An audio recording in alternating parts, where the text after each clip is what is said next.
ಯುಗಾದಿ ವರ್ಷ ಭವಿಷ್ಯ ಸಿಂಹರಾಶಿಯವರಿಗೆ ಈ ಒಂದು ವರ್ಷ ಅಂದರೆ 2026ರಿಂದ 27ನೇ ವರ್ಷ ಯಾವ ರೀತಿಯಾಗಿರುತ್ತೆ ಅಂತ ನೋಡ್ತಾ ಹೋಗೋಣ. ಸಿಂಹರಾಶಿಯವರಿಗೆ ಈ ಸಂವತ್ಸರ ಮಿಶ್ರಫಲಗಳನ್ನು ಹೊತ್ತು ತರುತ್ತೆ. ಈ ಅವಧಿಯಲ್ಲಿ ಗ್ರಹಗಳ ಚಲನೆ, ಆದಾಯ, ವ್ಯಯಸ್ಥಿತಿ, ಆರೋಗ್ಯ, ಉದ್ಯೋಗ ಮತ್ತು ಕುಟುಂಬ ಜೀವನದ ಮೇಲೆ ವಿಶೇಷ ಪರಿಣಾಮಗಳನ್ನು ಬೀರುತ್ತದೆ. ಈ ಸಂವತ್ಸರದಲ್ಲಿ ಸಿಂಹರಾಶಿಯವರ ಜೀವನದಲ್ಲಿ ಯಾವ ರೀತಿಯೆಲ್ಲ ಬದಲಾವಣೆಗಳಾಗುತ್ತೆ, ಯಾವ ವಿಷಯಗಳಲ್ಲಿ ಲಾಭ ಸಿಗುತ್ತೆ, ಯಾವ ವಿಷಯಗಳಲ್ಲಿ ಬಹಳ ಎಚ್ಚರಿಕೆಯನ್ನು ವಹಿಸಬೇಕಾಗುತ್ತೆ ಅನ್ನೋದನ್ನ ಈ ವಿಡಿಯೋದಲ್ಲಿ ಸಂಪೂರ್ಣವಾಗಿ ತಿಳಿಸಿಕೊಡ್ತೀನಿ. ಹಾಗೆಯೇ ಇದಕ್ಕೆ ಪರಿಹಾರವನ್ನು ಕೂಡ ತಿಳಿಸ್ತೀನಿ. ಪರಾಭವ ನಾಮ ಸಂವತ್ಸರ ಸಿಂಹರಾಶಿಯವರಿಗೆ ಅತ್ಯಂತ ಶುಭಕರ ಮತ್ತು ಸಾಧನೆಯ ವರ್ಷವಾಗಿರುತ್ತೆ.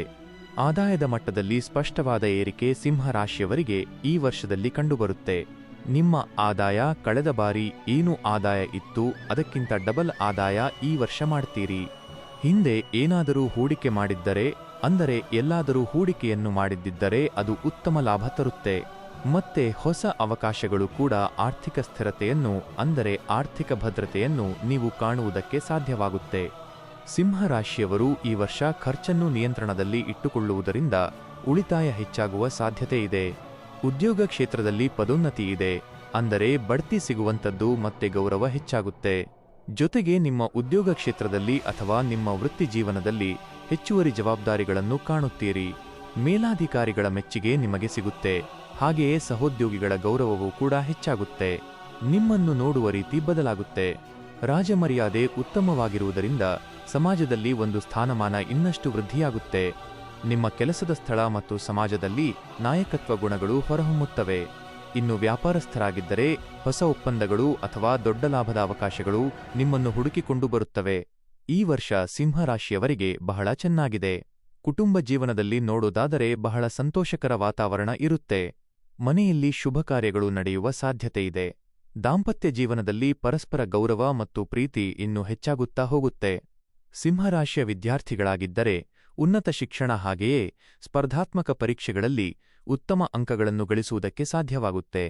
ಆರೋಗ್ಯದ ಬಗ್ಗೆ ನೋಡೋದಾದರೆ ಈ ವರ್ಷ ಆರೋಗ್ಯ ಉತ್ತಮವಾಗಿದ್ದರೂ ಕೂಡ ನಿಮ್ಮ ಅತಿಯಾದ ಶ್ರಮದಿಂದ ಸ್ವಲ್ಪ ಸಮಸ್ಯೆ ಏರ್ಪಡಬಹುದು. ಅಂದರೆ ಅತಿಯಾದ ಒತ್ತಡ ಅಥವಾ ದೇಹಕ್ಕೆ ವಿಶ್ರಾಂತಿ ಇಲ್ಲದೆ ತೊಂದರೆ ಆಗುವ ಸಾಧ್ಯತೆಯಿದೆ.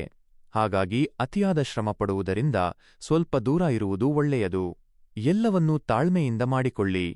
ನಿಯಮಿತ ವ್ಯಾಯಾಮವನ್ನು ನೀವು ಮಾಡಿಕೊಳ್ಳಬೇಕಾಗುತ್ತೆ ಮತ್ತೆ ಸಮತೋಲಿತ ಆಹಾರ ಸೇವಿಸಿ. ಆದಷ್ಟು ಹೊರಗಿನ ಆಹಾರವನ್ನು ತ್ಯಜಿಸುವುದು ಒಳ್ಳೆಯದು. ಇಲ್ಲದಿದ್ದರೆ ಆರೋಗ್ಯ ಸಮಸ್ಯೆಗೆ ಗುರಿಯಾಗುತ್ತೀರಿ. ಹುಷಾರಾಗಿರಿ. ಧಾರ್ಮಿಕ ಕಾರ್ಯಗಳಲ್ಲಿ ಭಾಗವಹಿಸುವುದು, ಸತ್ಯನಾರಾಯಣ ಆರಾಧನೆ ಮಾಡುವುದು ಅಥವಾ ದಾನಧರ್ಮಗಳು ನಿಮಗೆ ಹೆಚ್ಚಿನ ಫಲವನ್ನು ಕೊಡುತ್ತವೆ. ಆದಷ್ಟು ಸತ್ಯನಾರಾಯಣನನ್ನು ಆರಾಧನೆ ಮಾಡಿ ಮತ್ತು ದೇವರ ಧ್ಯಾನದಲ್ಲಿರಿ. ಅವಶ್ಯಕತೆ ಇರುವವರಿಗೆ ದಾನಧರ್ಮ ಮಾಡಿ ಒಳ್ಳೆಯದಾಗುತ್ತೆ. ಒಟ್ಟಾರೆಯಾಗಿ ಈ ವರ್ಷ ಸಿಂಹರಾಶಿಯವರಿಗೆ ಯಶಸ್ಸು, ಗೌರವ ಮತ್ತು ಆರ್ಥಿಕ ಅಭಿವೃದ್ಧಿ ಸಿಗುವಂತಹ ಸಂವತ್ಸರ. ಸಮಾಜದಲ್ಲಿ ನಿಮ್ಮ ಪ್ರಭಾವ ಶಕ್ತಿಯುತವಾಗಲಿದೆ. ಧಾರ್ಮಿಕ ಧ್ಯಾನದಲ್ಲಿರುವುದು ನಿಮಗೆ ಬಹಳ ಒಳಿತನ್ನು ಮಾಡುತ್ತದೆ. ಇನ್ನಷ್ಟು ಮಾಹಿತಿಗಳಿಗಾಗಿ ಜ್ಞಾನಲೋಕ ಯೂಟ್ಯೂಬ್ ಚಾನೆಲ್ ಅನ್ನು ಸಬ್ಸ್ಕ್ರೈಬ್ ಮಾಡಿ ಹಾಗೂ ಹೊಸ ವಿಡಿಯೋಗಳ ಅಪ್ಡೇಟ್ಗಳಿಗಾಗಿ ಬೆಲ್ ಐಕಾನ್ ಅನ್ನು ಕ್ಲಿಕ್ ಮಾಡಿ. Thank you.